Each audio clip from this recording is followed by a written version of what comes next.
like me. Hello, YouTube. Hi to my pink ladies and my T-birds. And this is your girl, Jimmi Pynk, channeling some Chanel number 0 Dark 30, if you will. So, welcome to my review of Scream Queens, Episode 2, Volume 3.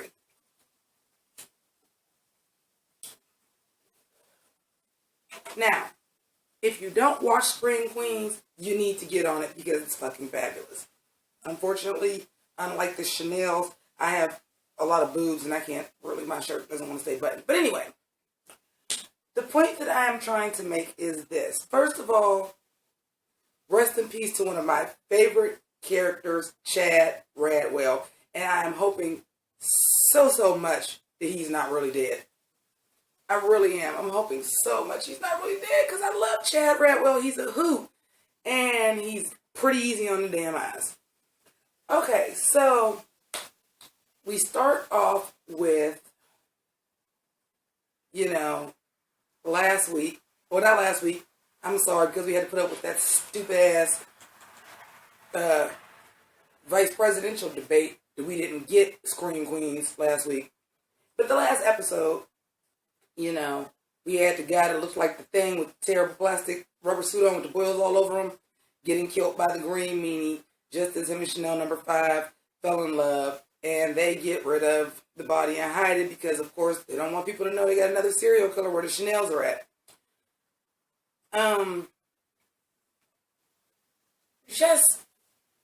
Which Scream Queens is a weird show anyway, but just a lot of really weird shit happened this episode. So, Chad Radwell and John Stamos are still fighting over Chanel. And wait, time out. Let me get a tea break real quick. Oh my God, Chad Radwell is supposed to be 30 years old because he got held back in the 2nd grade 8 times straight.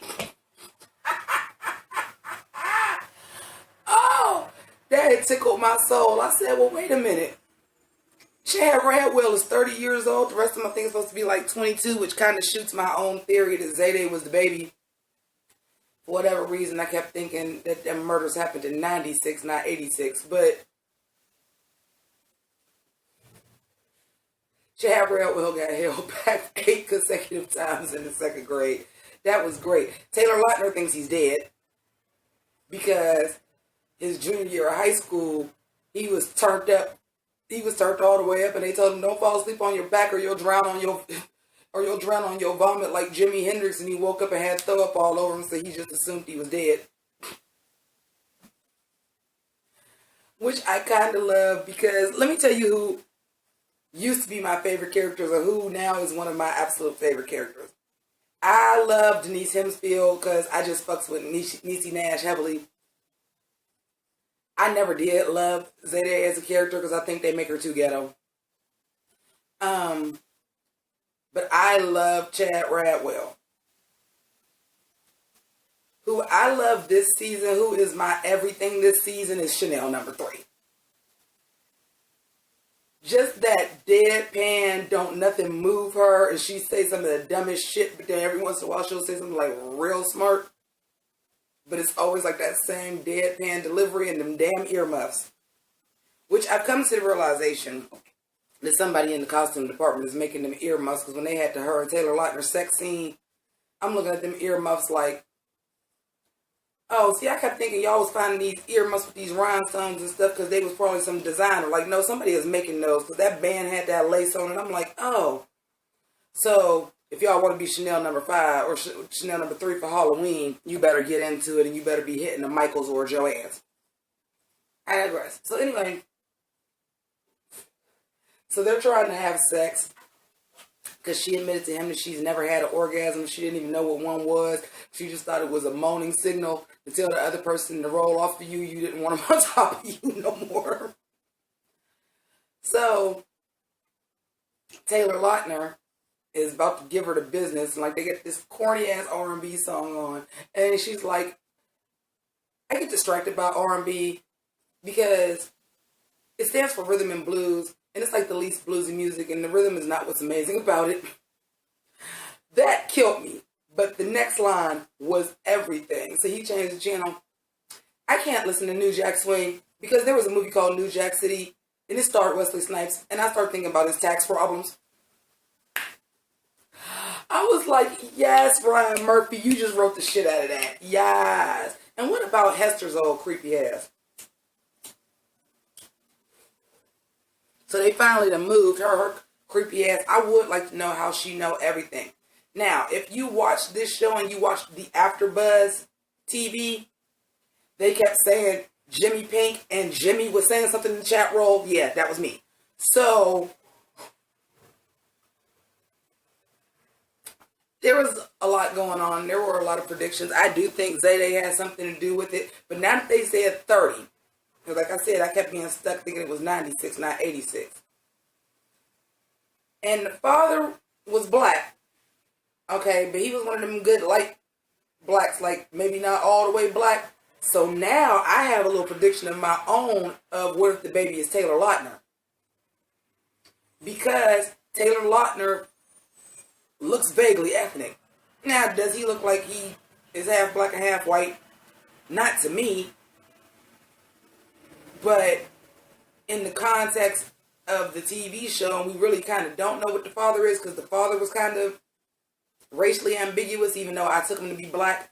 Maybe not necessarily. Maybe just dark Hispanic. Maybe just dark Italian. Hell, everybody thought Ariana Grande was Hispanic and she wasn't.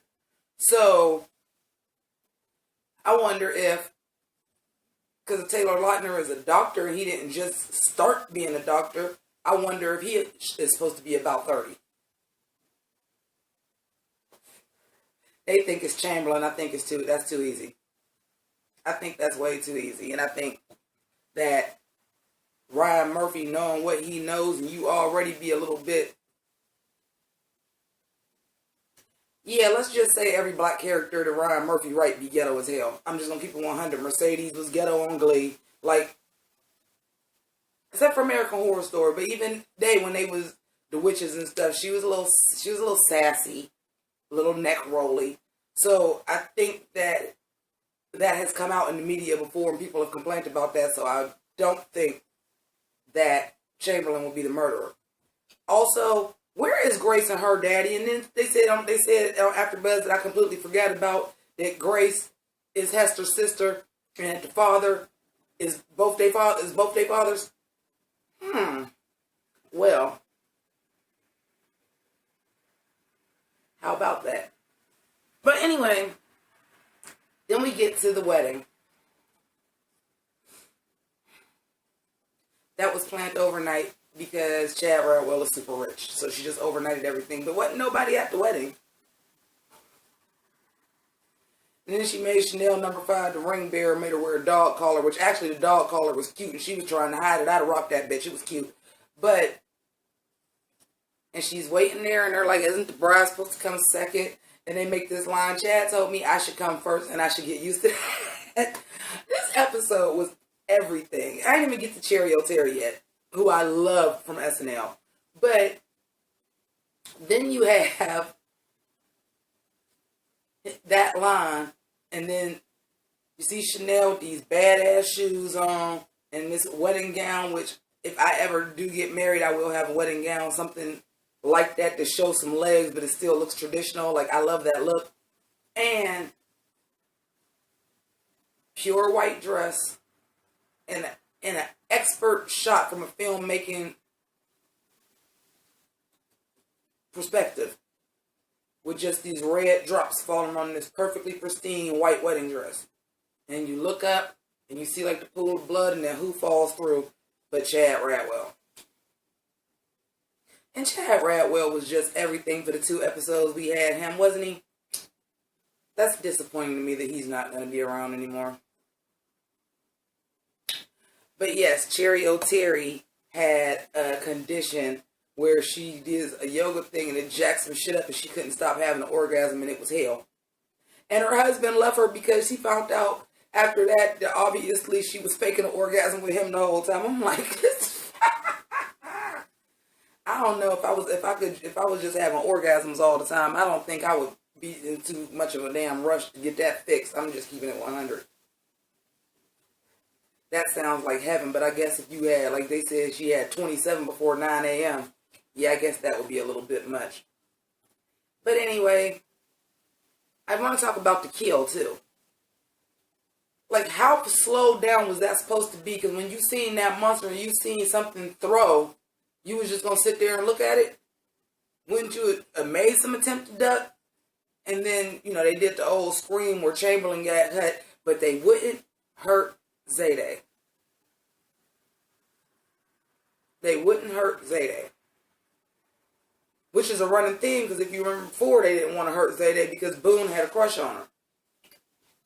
I don't know. And then some people are, and I am wondering where Kirstie Alley was. And we got Alex Mappa. And we didn't even talk about that on AfterBuzz. I'm going to talk about it because I love Alex Mappa. And that, what was it? Estrin cream that was just Jergens in a fancy bottle, and he just threw approved by nurses on it. And he had the shit, so he was doing vocal exercises. So that's how come he couldn't hear everybody getting killed. Like, this episode was everything. But I'm ready for Kirstie Alley to come back. And I'm ready. Hester is back. So hopefully we start getting into the shit. It's still early in the season, but I still like it. I think I was more into it the first season, but I still watch it every week. I'm still into it. And come on, the fashion is tailor-made for me. Pastel colors and furs. What else could you possibly want? So, anyway, that was my review of Scream Queens episode 2, season 3. Y'all let me know if you're feeling this season of Scream Queens. If you're watching it, you let me know who your favorite character is down below. And also, any predictions. Who do you think the Green Meanie is? And do you think that Taylor Lautner is really dead? Anyway, that's all I have to say. And no, it's not all I have to say. How did I forget the whole reason why I'm doing this? This is day 11 of the Hunt for Pink October, where I wear pink every day and do a video every day for breast cancer awareness. So why don't I go ahead and throw that link up there so for you to donate to the Susan G. Komen Foundation for breast cancer. So thank you for watching. Thank you for subscribing. And That's what you get when you mess with me. Stand next to me. I teach you everything. I got the recipe. You got the recipe. You wanna be like me? I got the recipe.